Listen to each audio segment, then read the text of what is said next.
This is Lecture 2, Part 2, on Cultures. This is the Community Relations and Cultural Issues course, and no part of this lecture can be used without permission of Professor Rick Ramos. In Part 1 of this lecture series, we discussed a variety of topics regarding the need for public safety employees to recognize diversity in the workplace and among the community they serve. We identified different groups of individuals and subcultures to try to help you recognize persons with special needs.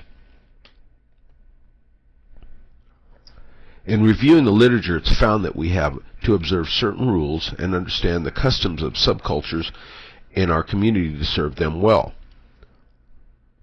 We will review some of these rules, but keep in mind that this recipe fashion of associating rules to groups is only a guideline for use. The medical profession has already established guidelines for serving diverse communities, and we're going to use many of those as a start. American Indians live throughout the United States. To get an idea of the oppressions they have suffered, you should take a course on Native American history. Movies like The Legend of Crazy Horse, produced by Robert Redford, the movie Thunderheart with Val Kilmer, are examples. The American Indian movement represented a radical group of highly educated Vietnam veterans and Korean War veterans who returned to the United States after serving their countries and found the level of discrimination in the Midwest for them was unbearable. They protested and fought back in protest at Wounded Knee and Alcatraz Island in San Francisco Bay Area. Keep in mind the level of distrust of police and government when making contact and show that you are trying to help the situation. Members of this community always want to save face and will use metaphors like telling you a story about a friend to describe or ask for help with a problem. They will avoid eye contact out of respect, so do not take this as a sign of untruthfulness or deceit. They will maintain their distance from you, and frontal contact closer than 5 feet will make them feel uncomfortable. Watch for facial expressions that show that they're uncomfortable and adjust your distance accordingly. The tone of voice will express urgency. Again, watch for nonverbal cues. You may have to speak with an elder to get permission to remove someone from the house or talk to a specific person. In that case, do not rush them. If you have probable cause to arrest, explain that you have a duty to take or talk to the person, but want their permission. Ultimately, you can take the person. You're just setting yourself up for future positive cooperation with this person. Do not rush an elder. It is considered rude. Instead of saying, "Hurry up," say something like, "Your decision is an important one, and I understand, but I need for you to help me resolve this as quickly as possible." Know that although you may be silent, take 2. Know that although they may be silent, that the woman of the house may make the decisions, and when provoked, or if they feel that the family is in jeopardy, they will,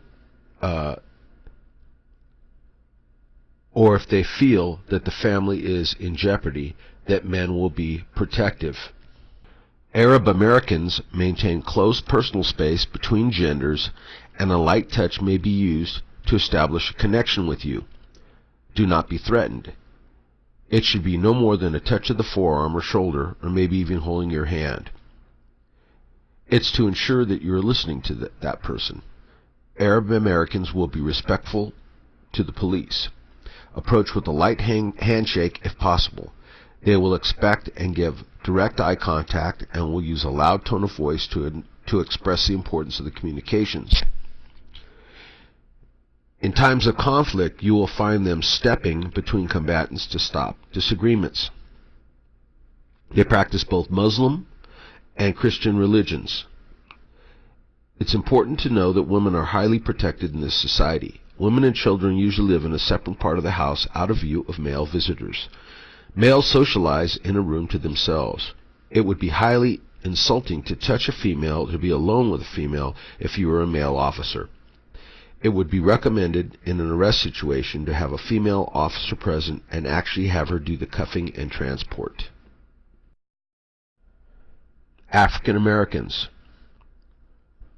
Expression by touching, hugging, and being close to family and friends. On first meeting, address as Mr. or Mrs., and a handshake is appropriate. Tone of voice when speaking to friends may be loud and animated. May get agitated and emotional when feeling anxious or frightened. Respectful approach is suggested. Do not try to use street terms if not of the same culture. Things like saying, "Hey brother, what's happening?" can be considered disrespectful. Brazilians. Brazilians may avoid eye contact. Again, this is out of respect. They speak quieter for serious matters. Greetings may include a kiss on each cheek. There's a close family network. And you have to realize that because of the distrust for police in their own country, they may act cautiously when dealing with you. Cambodian. Inappropriate to touch the head without permission. It's believed that the soul is in the head. May say yes and not mean it because they're trying to be polite. It's impolite to disagree. You may want to ask a number of questions where the answer should be no to check this out. Or you may want to use open-ended questions. Women may not make eye contact. And also they will use a quiet tone of voice. Be polite. 3 generations frequently live in one house. Elders are key in decision-making. Wives usually talk husbands into decisions. Central Americans, including those from El Salvador, Guatemala, and Nicaragua. Close personal space is permitted. You will see many nonverbal gestures. They use formal Spanish. Explain procedures carefully to them because they're used to different legal rules in their country. Also, they have an expectation that the police will be corrupt because of the history of police corruption in these countries. Chinese Americans. Eye contact is avoided with authority figures as a sign of respect. And again, for police, we have to get used to the fact that because someone's not looking directly at you doesn't mean that they're lying or deceitful. Keeping a respectful distance is recommended. Explain that you will have to ask questions to perform your duties because question asking is disrespectful. May speak loudly or may appear to be unintentionally abrupt. Consent comes from oldest male in the family. May not cooperate because they are used to handling conflicts within their own community and family without going outside that group. Colombians. Silence may mean a failure to understand. Women grasp wrists as a greeting. No direct eye contact with authority figures. Close personal space is allowed. Loud voice when with family and friends. May make polite requests and use loud voice when communicating. Filipinos. Polite, soft-spoken, will also avoid eye contact and will avoid direct expression of disagreement. So again, the answer to every question may be yes when it should be no. And again, you want to use open-ended questions. Gypsies. Loud and argumentative. Raise palm as a greeting. May appear aggressive or even threatening with loud demeanor. Shouting is a common form of teasing or joking. Grief is expressed by wailing or calling out to God. The Hmong came from Southeast Asia. These people helped the American troops in Vietnam and Cambodia as guides and scouts. After the war, they fled to the U.S. because they would be killed by the governments left in those countries.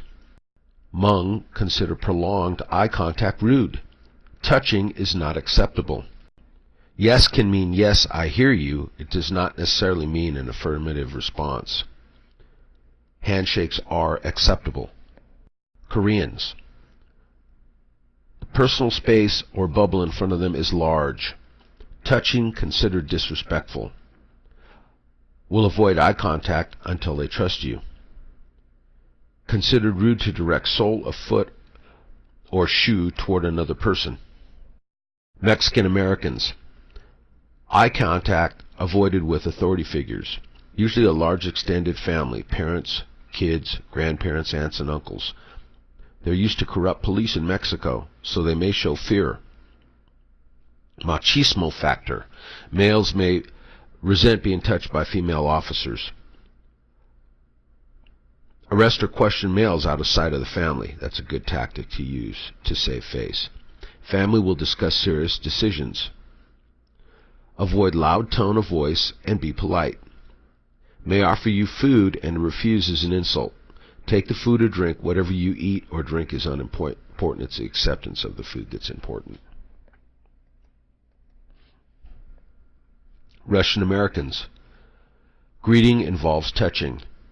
Direct eye contact will be made. Respectful toward elders. Nodding is a gesture of approval, and sometimes loud.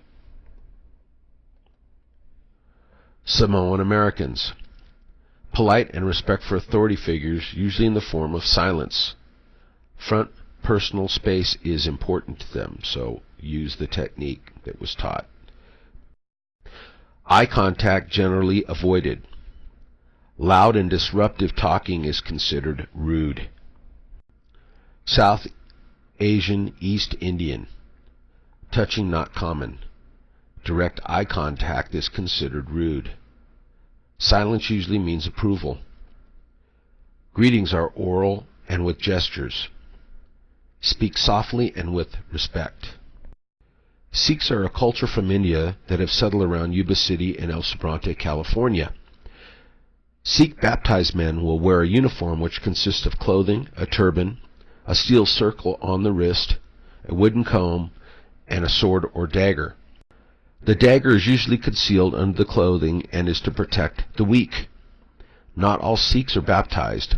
Only these holy men are like priests, and they wear that uniform. The dagger is a big part of the religion, and you need to consider their First Amendment rights when deciding whether or not to arrest for a concealed dagger. Some will weld the dagger permanently shut so that it makes it legal to carry. Others may have a necklace with a small pendant of a dagger to meet their religious requirements. Sikhs are respectful and may not make eye contact. If you see a holy man in a turban, it would be proper to contact that person as a liaison. Sikhs also, if you visit their temple, you must cover your hair. They have handkerchiefs for you to use, or you may wear your hat or baseball cap. Vietnamese Americans. Gentle touch may be appropriate during conversation, except the elderly. Touching the head is disrespectful. Pointing a finger is disrespectful. Usually soft-spoken and will avoid eye contact with authority figures. This is the end of Lecture 2, Part 2. I hope that this lecture gave you some ground rules that you can use in serving the first populations of California.